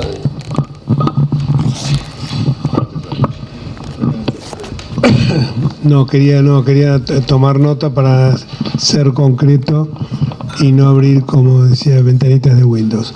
Primer tema, el tema de el decreto de necesidad de urgencia. El decreto de necesidad de urgencia es un caso extremo al cual preferimos no recurrir.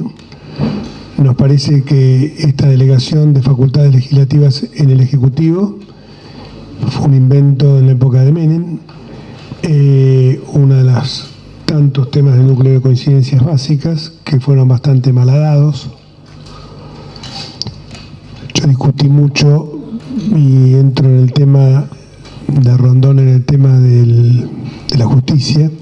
Discutía mucho porque yo era un ferviente defensor del Consejo de la Magistratura. En esa época yo estaba en la comisión directiva del Colegio de Abogados y Alberto Espota me decía: no tenés idea el desastre que van a hacer. Van a generar un órgano burocrático, va a seguir siendo el componente político el esencial, y no se va a solucionar el tema de la independencia del Poder Judicial, y siempre va a haber atrás un político de turno al cual le vas a tener que besar la mano para que sea concejal, sea lo que sea, diputado, senador, lo que sea, para que te nombre. Lo digo con la impunidad que me dan los años. Tristemente este pronóstico se cumplió. No, en el gobierno Macri no, en general en el Consejo de la Magistratura. Puede ser una excepción porque en la Constitución de la Ciudad de Buenos Aires, en la cual no dijo nada Eduardo, pero tuve 12 colaboradores, no lo voy a llamar asesores porque no eran más que nada 2 guías que tuve, que fueron el doctor Luis Jorge Sebasco y el doctor Warna, que me acuerdo también de Jorge Pérez Delgado y algunos otros más, que realmente tenían un concepto muy claro de lo que debía ser la justicia. En el caso de Sebasco lo plasmó porque encadenó su paso por la justicia nacional con el hecho de ser fiscal general de la ciudad. En el caso de él hizo que de ser un juez nacional ordinario, pero juez nacional, al fin abrazara con entusiasmo la causa de la autonomía. Y digo Sebasco porque no porque esté acá, sino porque fue el motorcito, pero debo decir también que esa justicia de la ciudad, que empezó mutilada por esa famosa ley Cafiero, subsumida a 3 fueros, contravencional penal y de faltas, el vecinal y el contencioso administrativo y tributario, hizo que con ese poco material que tenían, elaboraran un sistema judicial que realmente ha demostrado su excelencia en la concentración de los actos judiciales, en que los despachos de los jueces y los magistrados no son esas estructuras, ni los juzgados, esas estructuras borbónicas, donde había una mayor inmediatez, la concentración de muchos actos judiciales, un sistema de gestión judicial que siempre Luis me hace hincapié en eso. Luis también tiene un concepto que del tema, cuando hablábamos del tema seguridad, él tiene un concepto que la seguridad se soluciona, es raro un juez y sobre todo un juez duro, como fue él, o duro ajustado a derecho, pero un juez catalogado como un juez duro que te venga y te diga de que, bueno, para solucionar el tema de la justicia, como pusimos en la Constitución, tiene que ser multidisciplinario, el tema de la seguridad, perdón, y tenés que generar estas cosas que yo acabo de decir un poco inspiradas en algunas charlas que he tenido con Luis sobre ese tema. que hay que mejorar los aspectos sociales y que todos nos encontremos incorporados a los beneficios comunitarios. No creo que haya funcionado, creo que funcionó mejor que en la época anterior, creo que funcionó, si vamos en el tiempo, la época de Corach, por quien tengo un gran respeto, tengo una relación hasta familiar con Carlos, pero que evidentemente nadie puede negar que los jueces de la servilleta existieron. Más allá que algunos se los denostaron, como el caso de Molineo O'Connor y otros, pero existieron los jueces de servilleta. Creo que nosotros tratamos de imponer un estilo distinto. Una de las preguntas típicas que me hacen estos jóvenes y no tan jóvenes cuando voy a los programas de la televisión ensobrada, claramente ensobrada, que son C5N y en menor medida IP, me dicen las dos cosas por las que critican: el desendeudamiento kirchnerista y el endeudamiento macrista. Le digo, miren, muchachos, esto, bueno, no lo voy a hacer largo, se lo contesto pum, con datos. Y si no, fíjense quién era el tesorero de la República desde el 99, nombrado por De la Rúa, hasta ahora que pasó al gobierno de Massa. Se llama Juan Domper, decreto 492 del 99 del doctor Fernando De la Rúa, donde lo nombró, y sabe dónde fue toda la guita a parar, y sabe que el 85% se lo llevaron los sátrapas, con Néstor Kirchner, que inocentemente se llevó $2 millones de esa plata, ¿no? A un valor vil. Mejoramos, y el otro tema que siempre nos critican es el tema de la designación de Rosencrantz y Rosati, como si hubiéramos nombrado, no sé, al Gordo Valor y al Petiso Orejudo. Nombramos dos tipos de prestigio. Primero, uno de ascendencia radical, Rosencrantz, impecable. Rosencrantz es un filósofo del derecho, es un placer escuchar hablar a Carlos, más allá de la amistad que tengo con él, forjada también en la Convención Constituyente. Y el otro, Rosati, lo conocía menos, pero es un tipo que cuando le dijeron tenés que firmar esto de las cárceles, un currito que tenían entre Néstor y Julio De Vido, dijo, no, hasta acá llegó mi amor, presentó la renuncia, con esto me lo contó Rosati. Cuando me mostraron, esto chorrea corrupción, yo una trayectoria política impecable, esto, bah. Lo curioso es que lo designaron porque teníamos también una corte en ese momento con 3 miembros. Decreto que no fue de necesidad de urgencia, fue autónomo, y que no ejercieron ninguna actividad, no solo jurisdiccional, sino tampoco administrativa, hasta que las cámaras funcionaron y le dio el Senado, con mayoría peronista desde 1983, el acuerdo. O sea que, muchachos, ahora le meten en juicio político la paparruchada esta de los Tailá, de la Sila y un circo. Mañana yo, como soy asesor al bloque radical Juntos por el Cambio, participo, y la verdad que te digo, a veces, como eran compañeros míos, estos muchachos Valdés, Tailá, de Moró, te juro que también te dan ganas de decirle, pero analfabetos, estudien un poco, están juzgando por el contenido. Estuvo magistral, si lo pueden buscar en YouTube, un chico que es el autor del libro Cosa Juzgada, muy amigo mío, pero que siempre se me pianta el nombre, que es el secretario letrado Rosencrantz, Mortensen. Morgenstern no, pero no es Eduardo, es... bueno. Morgenstern seguro, un genio, yo soy amigo de él, un crack. Se lo puso de vuelta y media, lo sacaba del bolsillo, decía cualquier cosa. Federico Morgenstern.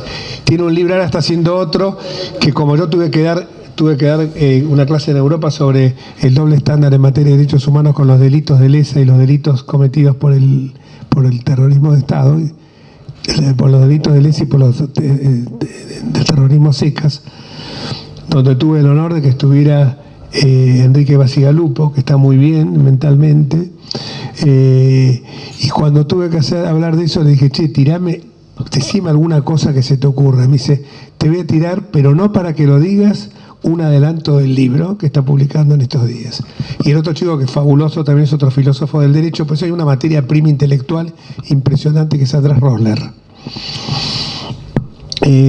Volviendo al tema, creo que se mejoraron las cosas, no al grado óptimo. No me pareció correcto alguna actitud que pudieran haber tenido algunos dirigentes nuestros con una inmisión en la política de la política en la justicia lindante con el apriete. A mí siempre que me han pedido hablar con alguien, yo les he dicho lo que hice toda mi vida cuando tenía que hablar con un juez, un alegato de oreja.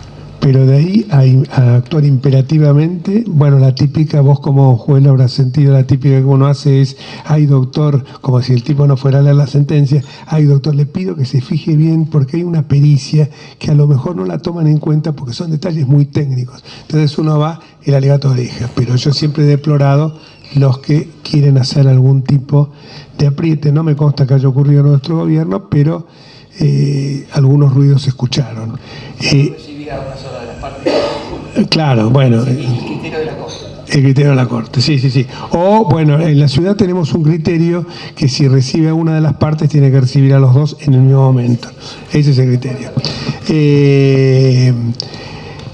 El tema del mejoramiento de la justicia, nosotros tenemos un código penal que no se ha aplicado todavía, el famoso código que lleva el nombre de Borinsky, que me parece que es un código que con alguna modificación que hay que hacerle a la hora actual, lo vamos a poder implementar. Ahí está trabajando el doctor Sebasco y el socio del doctor Sebasco, el doctor Fernando Soto, que está muy mediático ahora. Es mediático, pero no le da el perfil tuyo sería más el mediático, él parece más serio, es más serio, no porque Luis no lo sea, pero yo siempre pongo porque Luis fue el que impuso el tema de que el sistema acusatorio ya estuviera implementado en la Constitución de la Ciudad de Buenos Aires, como por el otro lado cuando yo veía los dimes y diretes del Consejo de la Magistratura, con estas mayorías circunstanciales, dije, no muchachos, pongamos de pique acá que haya 3 miembros de la legislatura, 3 miembros del Poder Ejecutivo, 3 de la legislatura, 3 de los magistrados y 3 de la matrícula de abogados, que no sea, como bien decía el constitucionalista que yo admiro bastante, Javier Pérez Royo, decía que el Consejo de la Magistratura, Consejo General del Poder Judicial en España, debía ser un órgano que no tuviera ni la emisión del Poder Ejecutivo, ni tampoco fuera el órgano de autogobierno de los jueces. Terminé con la pregunta, no sé si...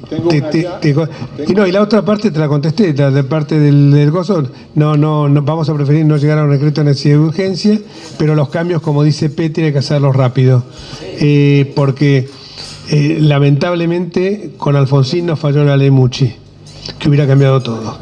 Y Alfonsín hablaba de los primeros 100 días de gobierno que había que hacer todo. Lo que pasa es que también Alfonsín tuvo una incomprensión de su propio partido. ¿Qué tal? Buenas tardes. Soy Gustavo Ramallo y agradezco poder estar con ustedes, gente de principios democráticos y republicanos. Y quiero hacer una breve pregunta.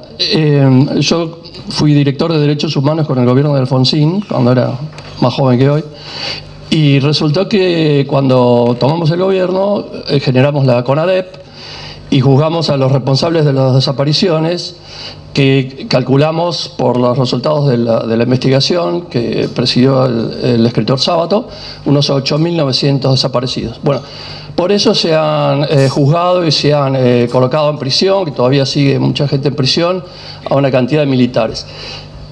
Sin embargo, ahora con el gobierno de Alberto Fernández, en diciembre de 2020 teníamos la vacuna Pfizer para dar y el señor Fernández no la quiso comprar y sin embargo compró la vacuna Sputnik, que la comenzó a dar en marzo y abril, o sea 3 o 4 meses después de 2021. Y entonces, según estudios de economistas, han muerto más de 30.000, cerca de 35.000 personas más que las que hubieran muerto si hubiéramos dado la vacuna a su tiempo y la vacuna correcta en aquel momento. Que, dicho sea de paso, la vacuna Pfizer no se terminó de dar, no terminó de llegar, la pagamos, no sé, esa plata debe estar en la guerra, no sé dónde. ¿Qué dije yo? La Sputnik, bueno, claro, sí, sí. Entonces, yo digo, ¿está previsto que hagamos una CONADEP de la pandemia, también teniendo en cuenta lo que dijiste vos del tema de los vacunatorios VIP y todo eso, y que ha muerto mucha más gente que con los militares. Ha desaparecido gente, porque morir solo en una cama sin que los parientes los puedan saludar y despedirse es desaparecer. Entonces han desaparecido más de 30.000 personas y entonces lo premian al ministro de Salud, que andaba por España tomando copas. ¿Y qué vamos a hacer con eso, Jorge? ¿Tenemos alguna respuesta a todas esas familias tan angustiadas que quedaron? Nada más. Y aún después promovimos acciones. El doctor Sebasco era el que patrocinaba. Promovimos acciones por estos temas. Hay una acción judicial que inició, que ahí ventilé en un juicio civil todo, con pelos y señales. Inició una acción civil por el tema Pfizer. Ginés González García, Patricia Burri por 100 millones de pesos. Ahí como testigo fui convocado yo. Tuve la suerte de que el juez había sido empleado mío, aparte porque me dejó explayarme y me dijo, habla con la cámara todo lo que quieras. Y conté todo el derrotero de las vacunas como fueron. La vacuna, como decíamos nosotros con Luis, la vacuna del agua destilada china que nos pusieron al principio, que era la Sinopharm. El negociado con Richmond, con, bueno, el zar de la industria, el señor Hugo Sigman. Con negocios oscuros con Mansur, negocios oscuros con Ginés González García. Sabemos perfectamente que lo que dijo Patricia, por lo cual la demanda por 100 millones de pesos Ginés González García queda desbaratado con el testimonio no solamente mío, sino el testimonio de otras personas. Obviamente los dos representantes del laboratorio, Baker y Kleiner, creo que era el otro. Kleiner no, era el mismo nombre que... Bueno, no me acuerdo. Baker, los dos representantes del laboratorio me dijeron, mira, por razones de compliance, nosotros no denunciamos, deberíamos haber denunciado y no lo hicimos. O sea que nosotros no podemos declarar en un juicio porque teníamos que haberlo denunciado esto. 13.200.000 dosis. Que en realidad la historia verdadera es que Fernández, porque yo estudié ese tema, porque fui uno de los que se opuso a esa ley con la izquierda, con Cornejo, con Iglesias y alguno más de los que nos abstuvimos, que todo el mundo nos dijo, ¿cómo se van a abstener con esto? No me corras, no me lleves a los panzazos. Mostrame por qué está la palabra que tanto Escosor produjo después, negligencia, porque en Pfizer nos habían dicho. Lo que pasa es que todo se inicia porque el señor empieza por un como la Primera Guerra Mundial, por el asesinato del archiduque en Sarajevo, más o menos empieza por una pavada, ¿cómo? En Sarajevo, el archiduque Francisco Fernando de Austria, del Imperio austrohúngaro. Bueno, y resulta que... Exacto. En ese época no estábamos vivos, che. Pará, que no estábamos vivos. Por supuesto que lo estudiamos. Empieza porque Baker y el otro nombre que no me acuerdo, Kleiner. No, Kleiner, era parecido a un miembro del gobierno de Alfonsín, el apellido. ¿Cómo? No era Kleiner, era otro nombre, ya me voy a acordar. Lo fueron a ver Olivos, a Fernández, muy interesados, y Fernández dijo, sí, el hospital militar está, la gente está todo. Pero cometió el error que a un ser absolutamente ególatra, como es Ginés González García, lo dejó de costado. Entonces Ginés González García empezó a batallar y a buscar por el lado ideológico, y ahí lo engancharon un hombre siempre que ha sido muy... Vamos a tratar de ser sutil, mequetrefe no, títere tampoco, alguien que tiene una relación muy sinuosa con la verdad, que como dice Kovadlov, es un hombre de muchas palabras, pero no de palabra, que es Alberto Fernández, claudicó cuando recibió un llamado de Cristina del Instituto Patria. No, mandaban a los rusos. Y ahí empieza el negocio de los rusos, Sigman y toda la película. Eso se va extendiendo en el tiempo, y cuando vemos que la Pfizer la terminan comprando nuestros amigos uruguayos, y el éxito que tuvo fue bárbaro. Yo soy amigo del presidente del Uruguay. El presidente del Uruguay me dijo, evidentemente, cuando ustedes erran el vizcachazo y cometen errores como con las represas, nosotros, el paisito, tenemos la suficiente inteligencia como para aprovecharnos de esa situación. Pero esto lo dice también, yo lo he escuchado en boca de Luis, de Luis Lacalle, pero lo ha dicho Sanguinetti, lo dice Pepe Mujica, o sea, hay una continuidad que puede ser que a lo mejor para los colorados le parece de pocos modales el Pepe, y para nosotros le parece que es un zurdo, pero a la hora de la foto están todos juntos. Y a la hora que tienen que defender a su presidente, ¿escucharon que Pepe Mujica dijera algo en contra de lo que dijo el presidente de Venezuela? Nada. Porque es un país que se mueve de esa manera, a lo mejor porque son más chicos que nosotros, es una provincia nuestra, pero no es solamente eso, es que han revelado siempre tener calidad institucional. Miren, yo viajo bastante también porque doy clase en una universidad católica del Uruguay, y la plaza principal de ellos no es la que está en la Torre Ejecutiva, la Plaza Independencia, es la Plaza Matriz, que es donde está la catedral y donde funciona el Cabildo. ¿Por qué se llama Plaza Matriz? Porque en esa plaza se juró la Constitución, que para ellos es más importante esa matriz que una independencia. Entonces celebran más el día de la Constitución que el día. No, el día de la Constitución lo pasamos por alto.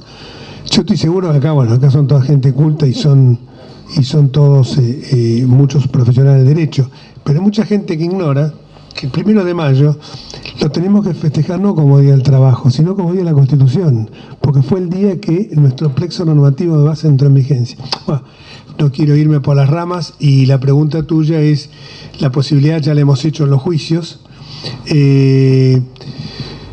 Yo creo que se podría explorar la posibilidad de hacer una comisión que investigue todo esto. De hecho, se propuso en la Cámara de Diputados.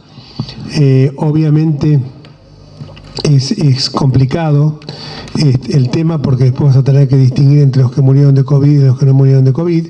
A propósito de un reportaje relacionado con la CONADEP de Graciela Fernández Mejía en estos días, que lo vi también, que dijo que gracias a la CONADEP se pudieron producir la cantidad de denuncias que hizo que el número de desaparecidos llegara a esa cifra final de 8.000 y pico, que hoy nadie niega, más allá que el relato oficial te impone eso, y que hubo una ley votada por la provincia de Buenos Aires que impuso sobre los 30.000, cuando dice, fue un número que te lo dice con claridad. Lo que pasa es que esta gente, yo siempre digo, Graciela, vos tenés que escribir un libro con todas estas cosas porque el tiempo va a pasar, y Graciela dijo, fue un número que inventamos porque tiene que ser un número impactante, y 10.000 no chocaban, inventar, y eso quedó como tradición oral. Es como la película esta, que en 1986, que comentándolo con Gil Lavedra, es una película que nos molestó. Yo apenas empieza la película, estaba ahí con mi mujer, largué un insulto al aire, porque aparece hablando Luder. Luder le dio la espalda a todo esto. Alfonsín lo hace quedar como que negoció con la Fuerza Aérea, lo hace a Trócoli como que... Y el chico de Estracera, que es viviente, es amigo de Osvaldo Nathanson, el chico de Estracera nos comenta que aparte lo del noviazgo de su hermana con un tipo casado es toda una mentira. O sea, yo entiendo que lo quieran novelar, pero lo pueden novelar de otra manera. Las películas de San Martino de Belgrano son noveladas, pero se hicieron sin alterar el rigor histórico. Puede ser que a lo mejor el caballo no fuera tan blanco, o que a lo mejor el uniforme de Belgrano no fuera tan correcto, pero eran detalles, pero no alteraban el sentido de la historia. Y no dicen cómo termina la historia, que fue la CONADEP, ¿no? Buenas tardes a todos, Miguel Sechi mi nombre. Gracias, Jorge Enríquez, por tu presentación. A la acotación del doctor, que creo que se acaba de retirar respecto a una posibilidad de una CONADEP de la pandemia, de la vacuna, del proceso de cómo se manejó el tema vacunatorio, creo que habría que hacer una CONADEP del sistema de salud manejado por este gobierno desde el año 2013 en adelante, incluyendo la conducta ineficiente, perversa y corrupta en la obra social más importante del país, que es la del PAMI, y así como otras provinciales que tenemos muy cercanas, por ejemplo el IOMA. Hoy estamos en una situación catastrófica en los sistemas de salud, tanto estatal como privado. Creo que el tema de las vacunas es muy importante, pero encontró a todo el sistema de salud desguarnecido, repito, en lo estatal y privado, donde los médicos no tenían la cobertura personal para tener un guardapolvo que los protegiese. Mi homenaje al recurso humano de los médicos y de los políticos que en su momento, como Jorge Enríquez, se interesaron por apoyarlo. Creo que tiene que haber una CONADEP oportunamente del sistema de salud, para llamarle de alguna manera eufemística, porque creo que hoy no hay nadie que esté exento de los problemas de atención, de calidad, de falta de acceso y equidad en la salud. Ninguno está privado de caer en un problema, y sí mi homenaje, por supuesto, al SAME, al Incucay, o sea, tenemos lugares, al Garrahan, pero los médicos están desguarnecidos y los pacientes totalmente abandonados. La clase política debe hacer un análisis muy serio sobre esta problemática. Gracias, Jorge.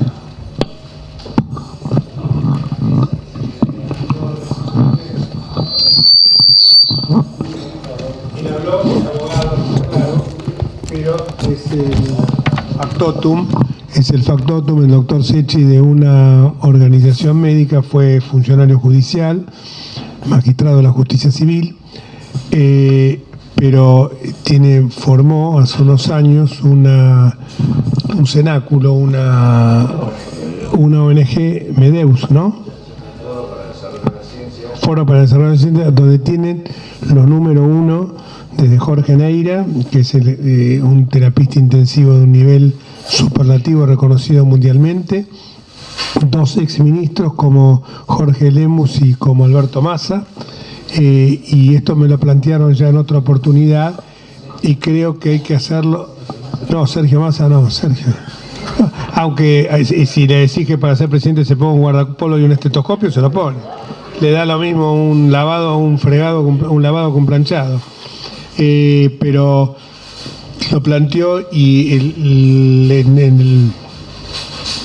en el programa tuyo de radio el otro día yo expliqué un poco cuál es la idea que tenemos en el tema de salud, la integración de los tres subsistemas, el privado, el estatal y el de las obras sociales, y buscar modelos como, por ejemplo, yo lo digo porque me operaron de urgencia ahí, el Hospital Privado de la Comunidad de Mar del Plata, que es un sistema que no apunta tanto a la hotelería como en cuanto a la prestación médica, bancado por una fundación, pero con apertura a toda la comunidad.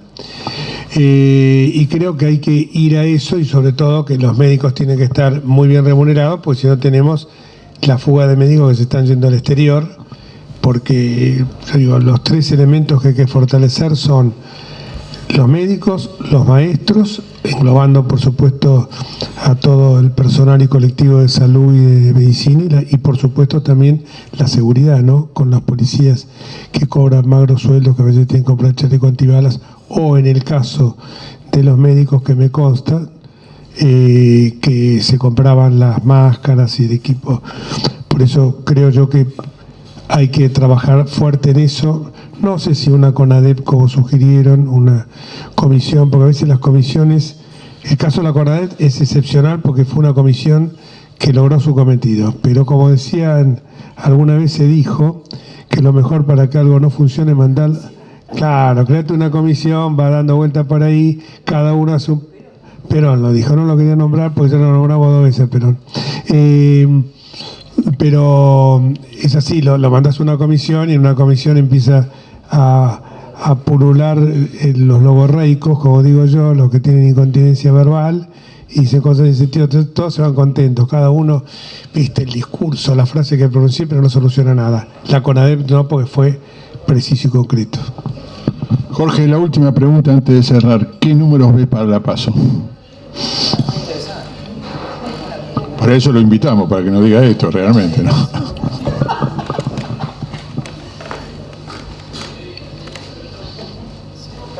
Sí, no miran tanta bola como esto, ¿eh? Cara del Pupo Paul. No, tenemos en... No, hablemos del campeón de la inteligencia artificial. A ese habría que poner. Nosotros, en el Ministerio Público Fiscal, tenemos un joven que era juez y pasó a ser miembro, secretario general del Ministerio Público Fiscal de Cava, que se llama Juan Corbalán. Un tipo que revolucionó el rol del juez. En una feria del libro me lo encuentro hablando con la gente, yo soy su juez, le daba la tarjeta, usted me paga el sueldo, consúlteme, un capo. Un día prendo la televisión, premundial, aparece Juan Corbalán. Y dice, no, porque en el departamento, y no ponen que es director del Departamento de Inteligencia Artificial de la UBA. Entonces le pregunta, no me acuerdo, el programa de la tarde, le pregunta, ¿usted puede predecir quién va a ganar el Mundial? Sí, claro. Hemos hecho algoritmos de los últimos 50 años. Empezó a explicar que si llueve, que si pasa esto, que pasa. La final es Argentina-Francia y gana Francia y gana Argentina. Pero muy justito, ¿eh? Como diciendo por un golcito nada más, muy justito y con mucho susto, pero el campeón es Argentina. Se dio el Pulpo Pólera.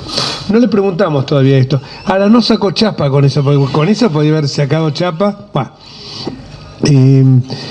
Los números hoy están, no puedo tener, porque aparte las encuestas no son muy fiables, porque cuando me llaman a mí me dicen, ¿tiene 5 minutitos para hacer una WhatsApp? 5 minutos, no leemos un WhatsApp, yo no leo, discúlpenme, cuando pasa el minuto 15, minuto 30, un video no lo miro, un audio le pongo por 2 porque no tengo 4, porque si no podría por 4 también.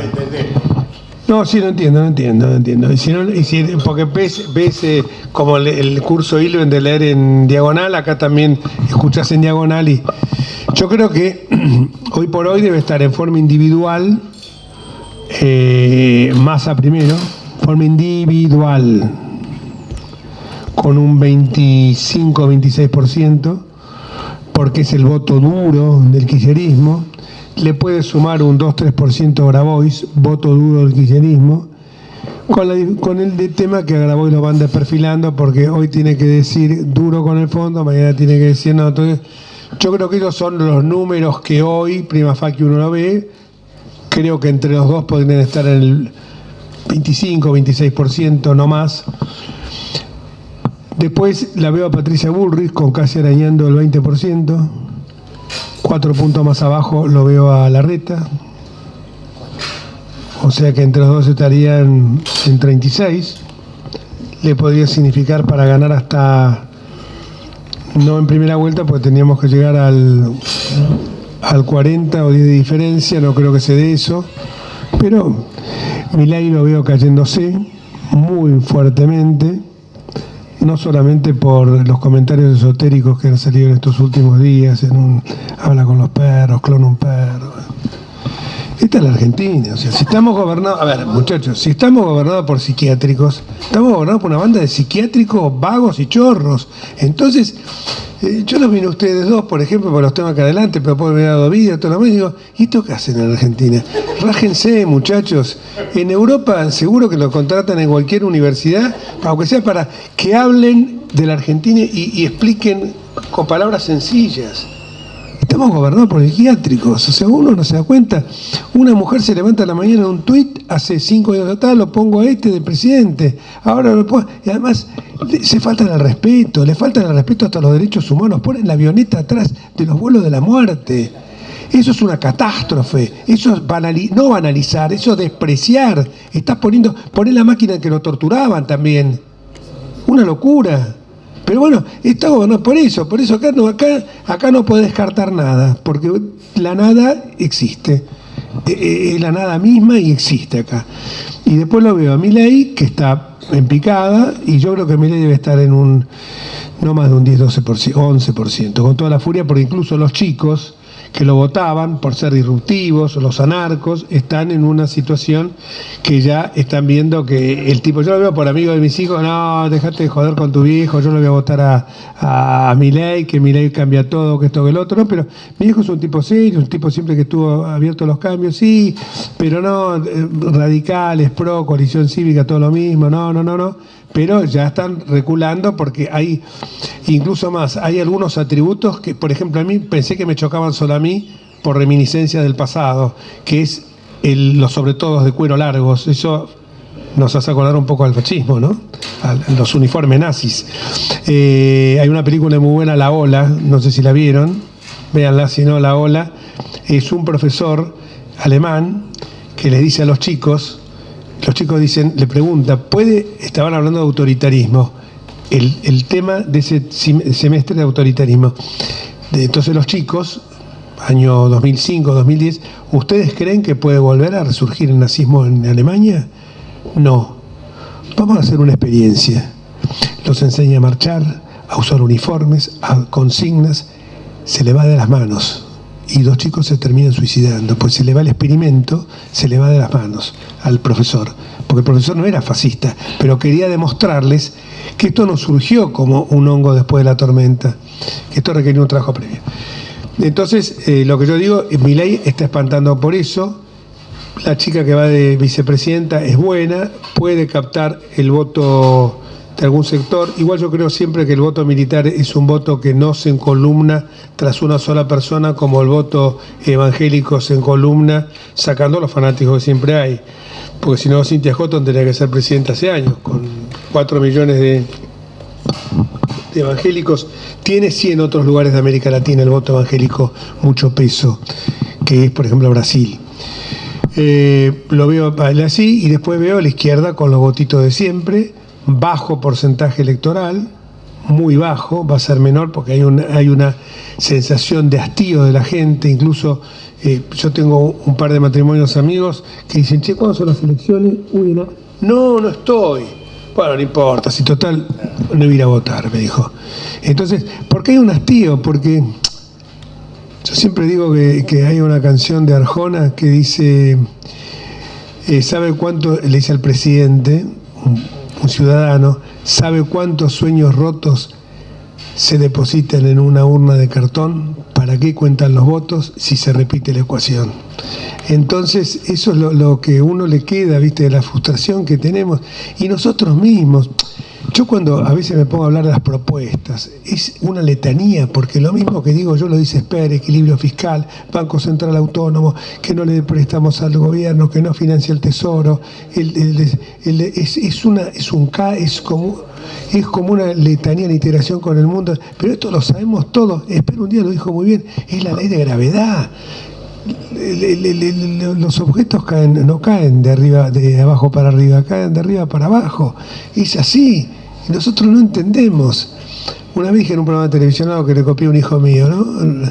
Que me dijo, 2 más 2 da 4, papá, 2 más 2 no da pajarito. Entonces fui a un programa de televisión y dije, mire, si mi casa entra en 100 y gasto 120, esos 20 diferencias los tiene que pagar alguien. Yo tenía una empresa que era el famoso, tenía la patente del compactado de prendas de algodón en la Argentina. En la Argentina fue un invento. Los que te daban en los aviones, ¿viste? Que lo metías en agua y se expandía la toalla. Eran toallas, ¿no? O pelotitas de golf. Digo, estos muchachos, cuando yo se lo planteé iba a arribar, me miró como si yo fuera un marciano. ¿Sabés lo que pasa? Lo estás matando al de la biela, porque el de la biela vino un día y confesó, el gallego, que si le entraban 100 pesos... le salían, si cumplía con toda la norma, le salían 120. Cierro el boliche, entonces, ¿qué hago? Le tengo que meter la mula al fisco, ineludiblemente. Entonces digo, porque ustedes no saben lo que es pagar una quincena, ustedes no saben lo que es ir al banco, que, che, flaco, llegando 3 menos 10 para que te cubran el descubierto, porque estás en un agujero. Todas esas cosas que el común de los mortales lo vive, no lo entienden. Entonces, no entienden que 177 impuestos provinciales, nacionales y municipales no resiste ningún país del mundo.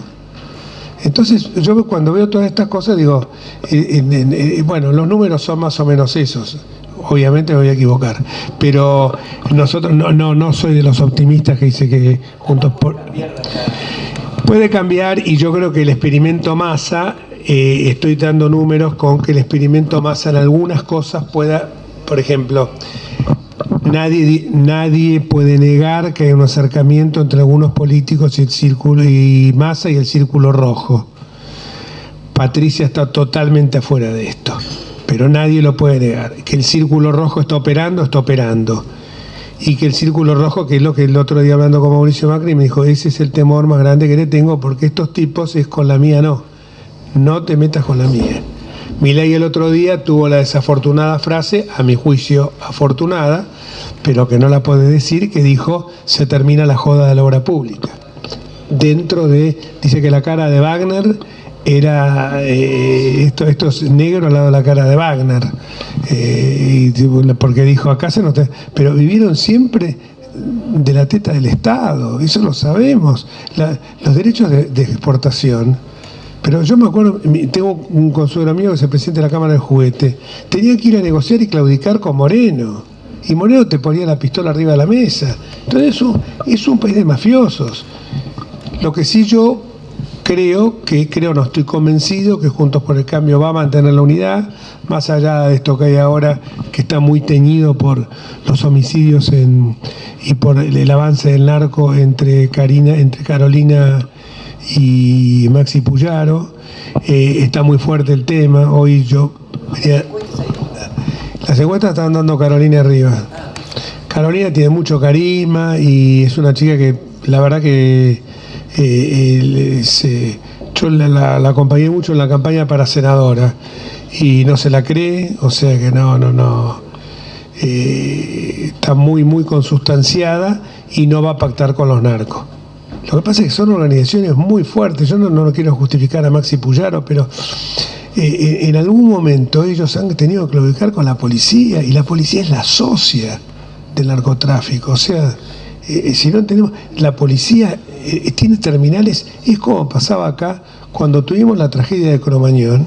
Nosotros, el tema era de la policía, de la comisaría, que estaba en connivencia con la gente de habilitación e inspecciones, que había dejado todo eso a la buena de Dios, totalmente. Entonces, eso es... Por eso pero tengo la enorme esperanza que hay un permiso social en la sociedad para producir estos cambios. Hay un permiso social en la sociedad para defender a la fuerza de seguridad y, por supuesto, el policía espurio, separarlo, eso no hay ninguna duda.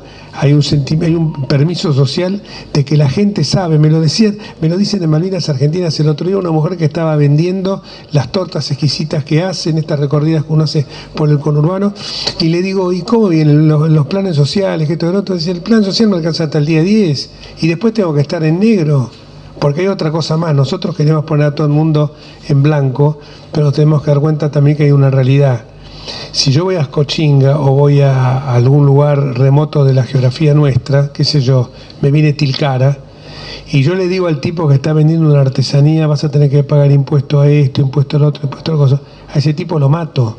Lo que nosotros tenemos que generar es, aliviando los pasivos contingentes de las pymes, que esto no significa que se pueda despedir, porque yo ya sé que cuando digo esto me saltan del colegio de abogados todos los laboralistas, el colegio público, la reforma laboral de ustedes es terminar con el derecho laboral, no es terminar con el derecho laboral, es hacer un derecho laboral moderno, como tienen los austríacos con el famoso caso de la mochila austríaca, que acá lo tenemos con el tema, en su momento el sindicato de Pereira, después se fue al tacho, pero el sindicato de Pereira de los petroleros lo habían hecho, el mismo sindicato de la construcción. Bueno, yo puedo seguir toda la tarde. Tenemos todos que hacer. Vamos a hacer primero un gran aplauso para Jorge. A ustedes que me bancaron. Dos, de forma le damos el diploma que estuvo acá presente para justificar en tu casa, que estuviste acá. No, si fuera la noche sí lo tengo que justificar. ¿No es cierto, Charlie? ¿No hay uno para la noche? Tenemos después, eso lo arreglamos después. Y señores, estamos al borde del 9 de julio, levantemos la copa y brindemos por la patria y por la salud de la República. Salud.